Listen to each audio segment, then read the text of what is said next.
મેરાખડી ગ્રામ પંચાયતની અંદર આવેલ વસ્તી પ્રાથમિક શાળાના જે આઝાદી બાદ જે નળિયાવાળી શાળા હતી એ શાળા જર્જરિત બનતા તત્કાલીન શિક્ષણ મંત્રી આનંદીબેન પટેલના સમયમાં જે જૂની શાળા હતી એના મોગરો ભાગ તોડી નાખી અને હલકી ગુણવત્તાવાળું માલ સામાન વાપરી એ દિવાલોને ફરતે બીમ લઈ અને છતવાળી શાળા ઊભી કરી દીધેલી હતી। એ શાળામાં પોપડા ખરતા અનેકવાર બાળકો અને શિક્ષકો જાતે ઘાયલ બનેલા અને એનો અમે અનેકવાર આંદોલન અને આવેદનપત્ર આપ્યા। ત્યારે અમારા વસ્તી ગામની અંદર 3 માળવાળી 12 ઓરડાવાળી શાળા મંજૂર થઈ અને એનું જ આજે પહેલા માળનું કામ ચાલુ છે। એ કામમાં અમને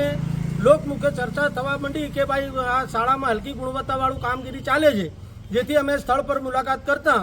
જે આડા બીમો છે એ આડા બીમની અંદર મટીરિયલ બચાવવા માટે કોન્ટ્રાક્ટર દ્વારા તેલના ખાલી ડબ્બા ગોઠવી અને બાંધકામ કરતા હોવાનું અમને જણાઈ આવતા મીડિયા માધ્યમથી અમે અનેક અધિકારીઓની રજૂઆત કરી, પરંતુ આજ દિન સુધી કોઈ અધિકારી શાળાની મુલાકાતે કે કોન્ટ્રાક્ટરની મુલાકાતે આવેલ નથી। ગઈકાલે આ સમાચારમાં આ જે કૌભાંડ છે આપણે વાયરલ થતા જે ગુજરાતના શિક્ષણ મંત્રી છે કુબેરભાઈ ડિંડોર તેઓ શાળાની મુલાકાતે આવ્યા હતા અને મારે આપના માધ્યમથી શિક્ષણ મંત્રીને કહેવું છે કે તમે આદિવાસીના વોટ લઈ અને ધારાસભ્ય બાદ શિક્ષણ મંત્રી બન્યા અને આ દાહોદ જિલ્લાના જ્યારે તમે પ્રભારી હોય અને તમારા જ જ્યારે હાથ નીચે આવું કામ ચાલતું હોય તો શિક્ષણ મંત્રીએ સૌ પ્રથમ તો રાજીનામું આપી દેવું જોઈએ। અને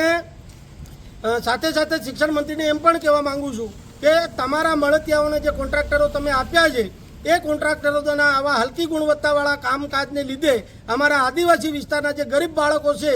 એમને આજ બિલ્ડિંગો પડી જતા છતના પોપડા ખરતા આવી હલકી કક્ષાવાળું જો બાંધકામ કરવામાં આવે તો અમારા ગરીબ જે વાલીઓ છે એમના વાલ જોયા જે દીકરા દીકરીઓ છે એમને ખોવાનો વારો આવશે। જે બાબતે આજરોજ અમે દાહોદ જિલ્લા કોંગ્રેસ સમિતિ વતી આ કૌભાંડને સતું થાય અને જે જવાબદાર અધિકારીઓ છે, જવાબદાર નેતા હોય કે મિનિસ્ટર હોય કે પછી કોઈ પણ હોય તેમની સામે કાયદેસરની કાર્યવાહી થાય અને આ એજન્સીનું લાયસન્સ રદ થાય, એને બ્લેક લિસ્ટ કરવામાં આવે એ માટે જિલ્લા કલેક્ટર શ્રી દાહોદને આવેદનપત્ર આપવા માટે આવ્યા છીએ।